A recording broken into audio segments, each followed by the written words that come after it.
रसोई के रहस्य आओ मिलकर खोले हम। सब्जी दाल मसाले इन सबको टटोले हम। रसोई के रहस्य आओ मिलकर खोले हम।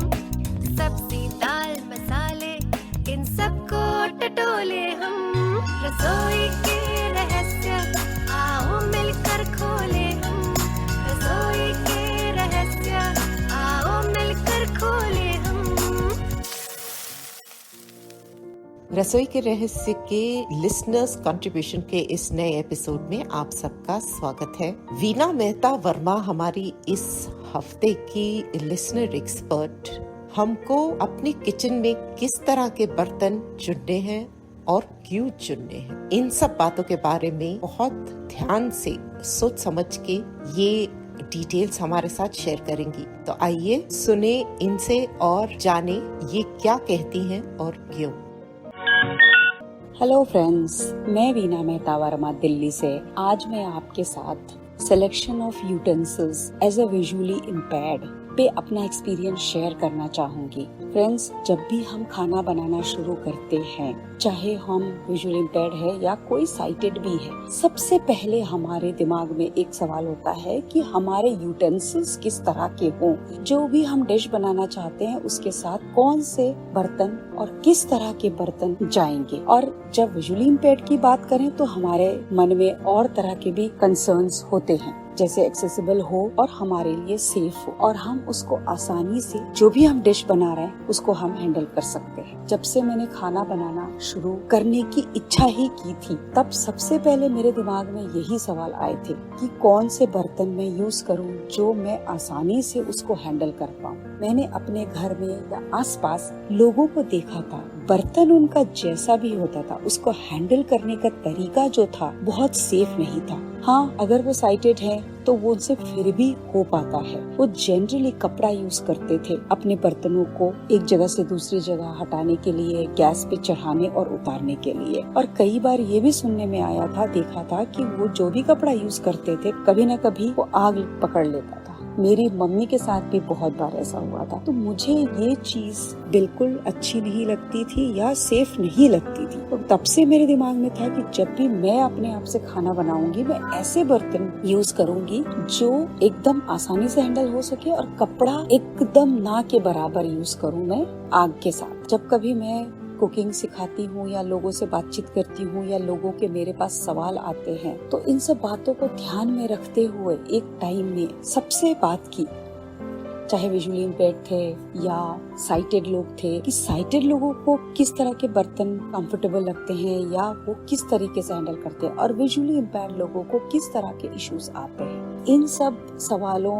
और एक्सपीरियंसेस को इकट्ठा करके और मेरा जो एक्सपीरियंस रहा उन सबको फॉलो करते हुए अब तक का मेरा एक्सपीरियंस मैं आपके साथ शेयर करना चाहती हूँ। तो जब हम खाना बनाने की शुरुआत होती है तो कुछ ऐसे बर्तन हैं जो हम रोज 2 से 3 बार इस्तेमाल करते हैं। उनमें आता है कढ़ाई, प्रेशर कुकर, तवा, चकला, बेलन, दूध बॉईल करने वाला पतीला। अब इन सब बर्तनों को हम बहुत बार यूज करते हैं। इसमें चाय बनाने का भी बर्तन आता है। इन सब बर्तनों को जब हम यूज करते हैं 2-3 बार हमें इस्तेमाल करना होता है, तो क्यों ना ऐसे बर्तन यूज करें जो हमारे लिए पूरी तरह से एक्सेसिबल। अब हम जब इन बर्तनों को खाना बनाने के लिए यूज कर रहे हैं, चाहे हम बिगनर हैं या फिर हम नेक्स्ट लेवल पे हैं, तो किन बातों का हम ध्यान रखकर अपने लिए पूरी तरह से सेफ तरीके से कुकिंग कर सकते हैं। तो अगर हम बात करें सबसे पहले तो आती है कढ़ाई। कढ़ाई हम सब्जी बनाने के लिए, हम फ्राइंग के लिए यूज करते हैं। आजकल बहुत तरह के मार्केट में कढ़ाई आती है। फ्रेंड्स, अगर देखें एज अ विजुअली इम्पेयर्ड या फिर साइटेड और खासकर विजुअली इम्पेयर्ड, कढ़ाई का जब हम सिलेक्शन करें, ऑफ कोर्स हम साइज का ध्यान रखेंगे हमारे घर में जितने भी मेंबर्स हैं। उसके बाद जो नेक्स्ट जो इम्पोर्टेंट पार्ट आता है कढ़ाई का शेप। कढ़ाई का शेप फ्रेंड्स नीचे से फ्लैट ना हो। अब जनरली कढ़ाई का शेप सब जानते हैं, गोल होता है नीचे से, साइड से काफी फैला भी होता है और एक और टाइप होता है कि ऊंचा होता है, लेकिन नीचे का शेप जो है, बैक का शेप जो है गोल ही होता है। यही कढ़ाई सबसे एक्सेसिबल हो सकता है विजुअली इम्पेयर्ड के लिए। ऑफ कोर्स उसके हैंडल का भी हमको ध्यान रखना है, हीट रेजिस्टेंट हो, और उस जो ढक्कन हम यूज करेंगे उस पे भी ऐसा हैंडल लगा हो जो हमको पकड़ने में आसानी हो, जो गर्म ना हो। अगर कढ़ाई हमारा नीचे से गोल होता है तो उसके बहुत फायदे हैं। कढ़ाई में अगर हम सब्जी बनाने के लिए ऑयल डालते हैं वो कम लगता है क्योंकि वो बीच में इकट्ठा होता है। सब्जी के जलने के चांसेस कम होते हैं क्योंकि वो बीच में इकट्ठा रहता है। और जब हम फ्राई करते हैं कोई भी चीज डीप फ्राई, तो उसको भी हैंडल करना आसान होता है, उसको टर्न करना आसान हो जाता है। सब्जी के जलने या कच्चा रहने के चांसेस कम होते हैं। तो ये है नीचे से अगर गोल हो कढ़ाई, उसके फायदे। दूसरी जो बात हमें ध्यान रखनी होती है, कोई भी कढ़ाई हो उसकी थिकनेस काफी हो, उसका जो उसकी मोटाई है वो काफी हो। बेस तो खास कर जो तली होती है काफी थिक होना चाहिए। आप मार्केट में जाएंगे तो पूछ सकते हैं मैक्सिमम थिकनेस वाली कढ़ाई, जिससे हमारी सब्जियां जलने के चांसेस कम हो।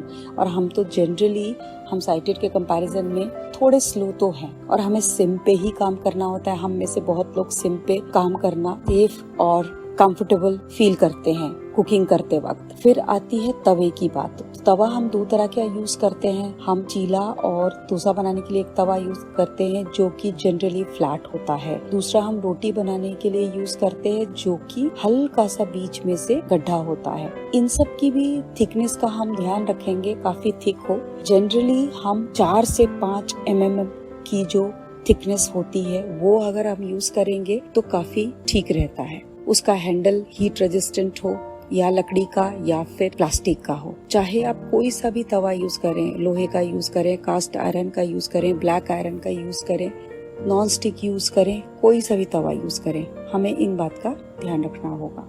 प्रेशर कुकर, उसका भी तली काफी थिक हो, उसका हैंडल जनरली तो प्लास्टिक का या हीट रेजिस्टेंट होता ही है। जितने भी बड़ा हम कुकर यूज करें, 2 लीटर 3 लीटर, जनरली क्या होता है कि 5 लीटर के कुकर में एंड अबव में 2 हैंडल होते हैं ताकि पकड़ना हमें आसान हो जाता है। एक हैंडल जहाँ पे कुकर का ढक्कन फिक्स होता है और उसके जस्ट अपोजिट साइड में भी एक हैंडल होता है, तो पकड़ना आसान हो जाता है। तो हम कुकर में भी ये ध्यान रखें कि उसका जो बेस हो वो काफी थिक हो। दूध बॉईल करने का जो बर्तन होता है, अगर हम जो विसल वाला होता है मिल्क बॉयलर अगर यूज करते हैं तो वेल एंड गुड। अगर कुछ लोग नहीं प्रेफर करते हैं, आप पतीले में ही यूज करना चाहते, बॉईल करना चाहते हैं, कोई बात नहीं फ्रेंड्स, आप कर सकते हैं। किस बात का हम ध्यान रखेंगे कि जो भी पतीला हम यूज कर रहे हैं उसका बेस है वो काफी थिक। और अगर हम दूध बॉईल कर रहे हैं 1 लीटर, तो बर्तन जो हो वो बड़ा हो, काफी बड़ा हो,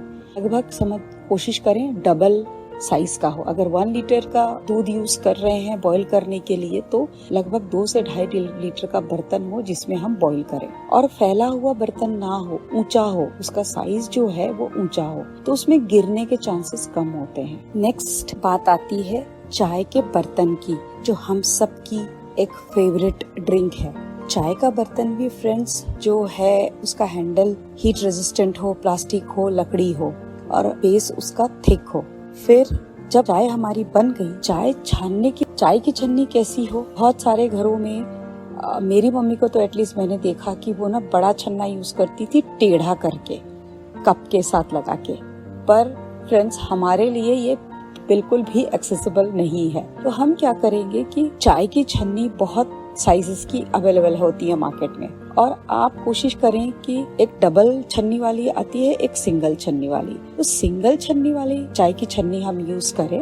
और कप के साइज के आते हैं, आप जो भी कप यूज कर रहे हैं, बड़ा कप यूज कर रहे हैं, छोटा कप यूज कर रहे हैं, आप कोशिश ये करें कि छन्नी हमारी वैसी हो जो कप में फिक्स हो जाए, वो अंदर की तरफ घुस जाए। जब हम छानने के लिए कप के ऊपर छन्नी रखें तो बाहर ना निकले, वो अंदर की तरफ फिक्स हो जाए। ऊपर से चौड़ा, नीचे से हल्का सा कम चौड़ा हो, नीचे से गोल हो या कोन वाला हो। नेक्स्ट बात आती है चकला बेलन। चकला हम 2 तरह का यूज करते हैं फ्रेंड्स। एक तो लकड़ी वाला यूज करते हैं बहुत लोग हमारे घरों में, और एक हम यूज करते हैं पत्थर या मार्बल का। तो पत्थर या मार्बल का अच्छा होता है, हैवी होता है। लेकिन अगर हम कंफर्टेबल नहीं फील कर रहे हैं क्योंकि हैवी है, तो कभी गिरे तो काफी चांसेस होते हैं हमारे पैर में, हाथ में लगने के। उसमें फायदा ये है कि अगर हम स्लैब पे रख के उसमें रोटी बेलते हैं वो हिलता नहीं है, फिक्स रहता है। लकड़ी वाला क्या होता है, हल्का है तो वो जनरली हिलता है इधर उधर, तो उसके नीचे हम कपड़ा अगर रख दें तो हम उसको आसानी से यूज कर सकते हैं। अगर हम बात करें इलेक्ट्रिकल अप्लायंसेस की जो हम यूज करते हैं किचन में, example microwave, air fryer, toaster, induction और भी कई तरह के डिवाइसेस होंगे जो आप अपने घरों में यूज कर रहे होंगे। अगर हम इन सब को खरीदने की बात आती है और इनमें ध्यान रखने की बात आती है तो आप सब जानते हैं फ्रेंड्स कि हम उस तरह का अप्लायंस सेलेक्ट करें जिसमें टच बटन्स ना हो, जिनमें नॉब्स हो। टच बटन में एक बटन में कई फंक्शंस होते हैं, तो एक को हम याद भी कर लें तो बाकी फंक्शंस हमारे लिए मुश्किल हो सकता है। नॉब्स वाले में अगर काफी नॉब्स हैं तो हम या बम्प ऑन या स्टिकिंग स्टोन्स यूज करके हम उसको एक्सेसिबल बना सकते हैं, या ब्रेल के स्टिकर्स भी हम लगाकर उसको अपने लिए एक्सेसिबल बना सकते हैं। तो हम ध्यान रखेंगे, नॉब्स वाले इलेक्ट्रिकल अप्लायंसेस सेलेक्ट करेंगे। फ्रेंड्स, मेरी तरफ से ये थे कुछ tips. Thank you so much. रसोई के रहस्य का लिसनर्स कंट्रीब्यूशन का ये एपिसोड यहाँ तक। हमें जरूर बताइएगा ये आपको कैसा लगा और हमसे जुड़े रहिएगा हमारे फेसबुक और इंस्टाग्राम पर। इस एपिसोड को लाइक, शेयर और सब्सक्राइब जरूर कीजिएगा। आगे भी सुनते रहिए रसोई के रहस्य। रसोई के रहस्य, आओ मिलकर खोले